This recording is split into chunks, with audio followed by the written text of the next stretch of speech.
Hi, it's Steve. Today we'd like to show you how to change the water filter base on your refrigerator. It's a really easy job.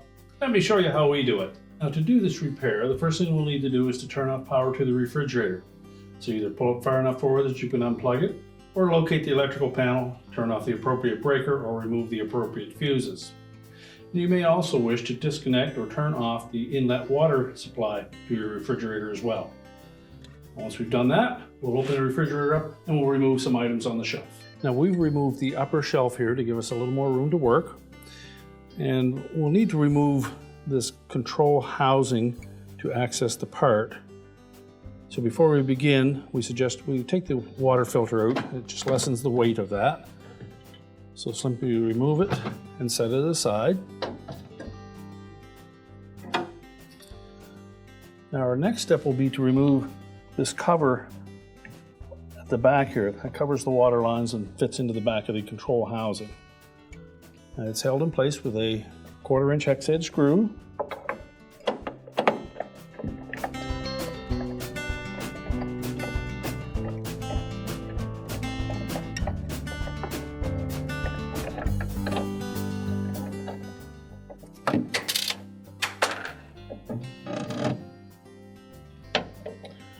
Just let that lower down and then pull it slightly forward to disengage the 2 hooks that attach it to the back of the control housing. Now we'll set that aside.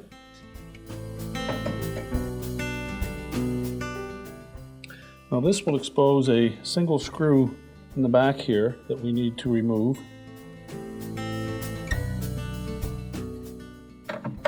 Swap into that opening. And again, it's a 1/4 inch hex head screw.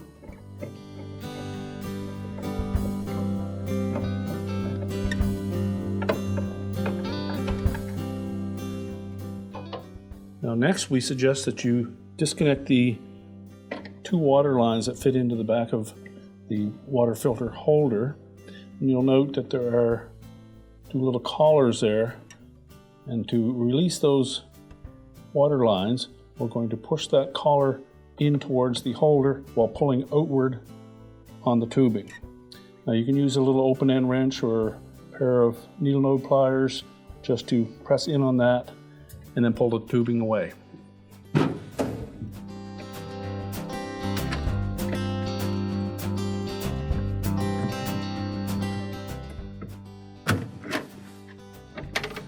There will probably be some water in those lines, so you'll need something to collect that.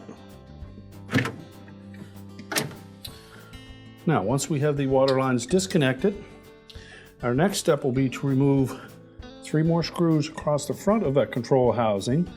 Remove the screw at the front, and there's another one at the rear that we can just loosen a couple of turns. Now, before we remove that control housing to drop that down, it may be a good idea to remove the 2 retaining screws for that filter holder while the whole assembly is in place, or you can choose to do it after you lower it down. There are 2 Phillips screws. We're simply going to remove those completely.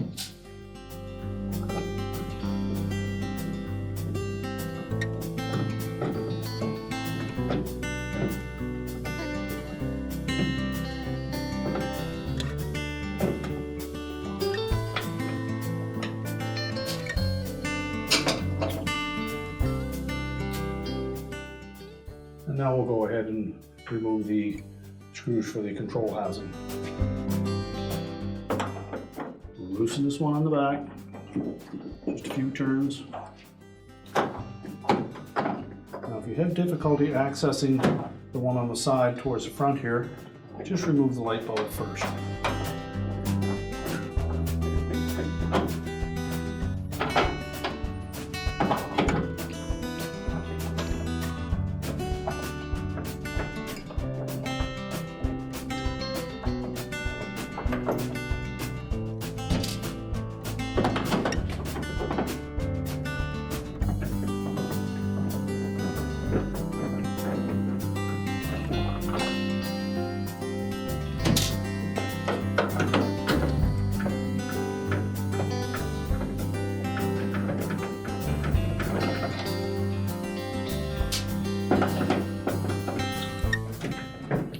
Now as you remove the last screw in that control housing, you'll want to support the weight of it.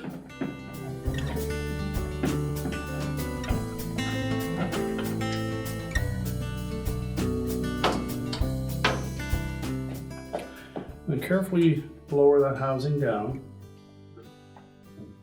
and allow it to twist a little bit to the right.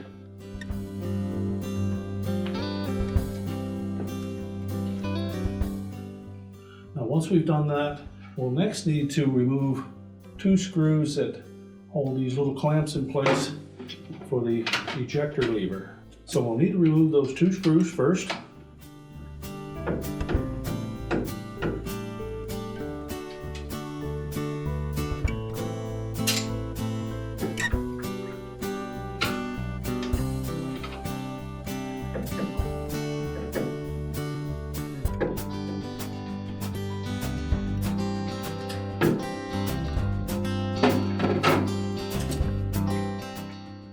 Just lift the little guides and screws off of the housing.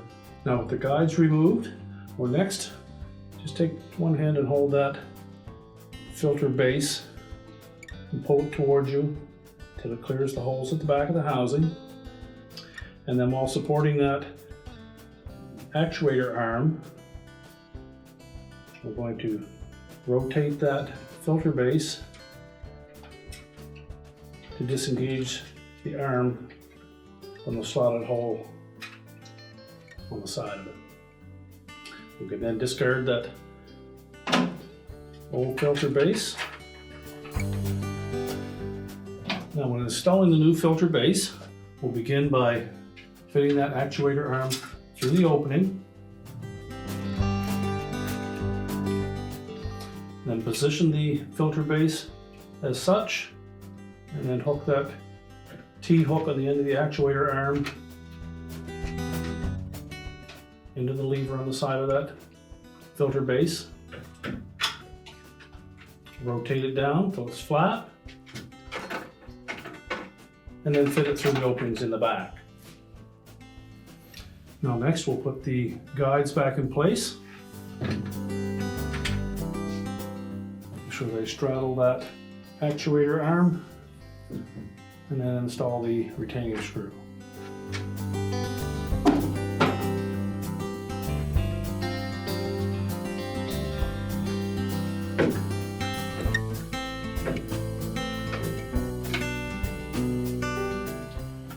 Just ensure with the one closest to the front that we don't catch the spring by mistake.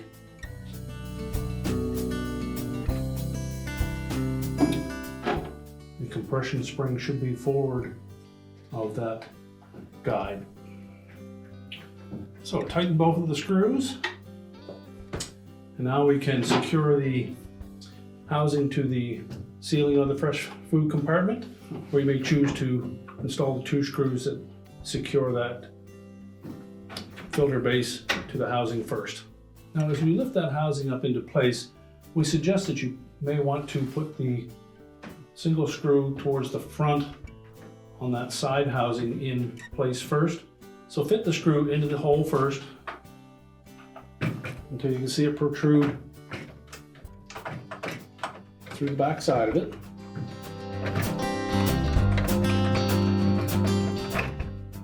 And once the screw pokes through that, you can then sight down on the side of it until you find the opening in the sidewall, and then start that screw. Now once that one's in place, just lift the housing up to the ceiling, support the weight of it,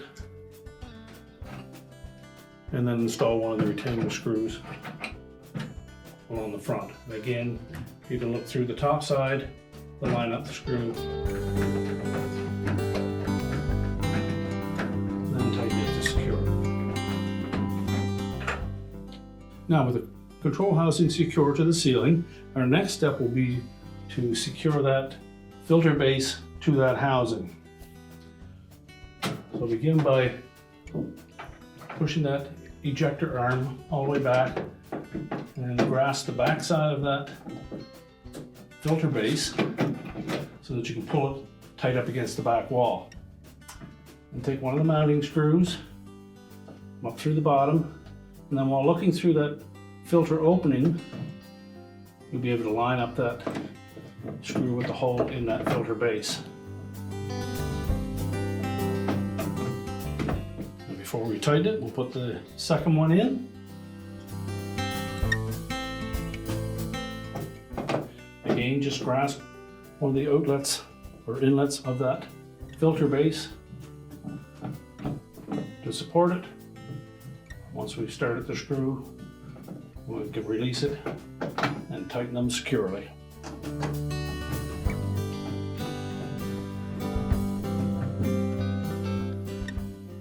Next, we'll need to reconnect the water lines. The tan colored one will be closest to the side wall of the cabinet. And to reinstall those, we'll first just inspect the end, make sure there's no burrs on them. Then we'll fit it into the back of that filter housing and then pull it straight towards us until it bottoms out. Do the same for the opposite one. Keep it straight as you're pushing it in.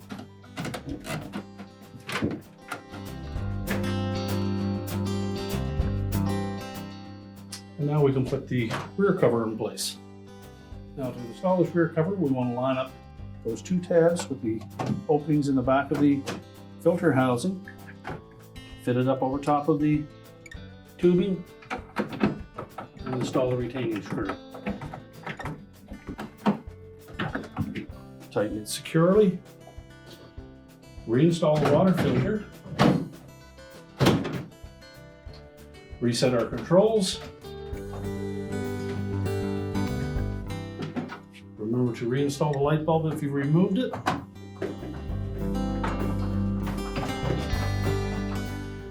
We can then put our shelving back in and close up the refrigerator. We're now ready to turn on the inlet water supply, reconnect the power, and your repair is complete.